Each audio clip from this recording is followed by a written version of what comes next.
if you think of artificial intelligence, it has the potential to help with vacuuming your floors, playing games, as well as, more complex things like autonomous driving, intelligent transportation.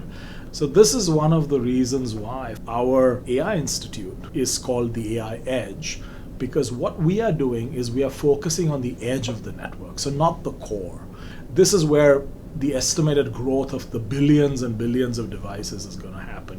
Your iPhone, Internet of Things, if people have heard of. On the one hand, how do we design new artificial intelligence solutions to make sure that we have a distributed network that's intelligent, that's adaptive, that's safe, that's secure, and robust, to failures, to attacks, etc. And now what we want is a distributed intelligence system. Another big aspect of this is going to be our workforce development efforts. Our institute has 11 different universities involved. Any student that comes into our program is able to interact with colleagues from very different disciplines, as well as from different universities.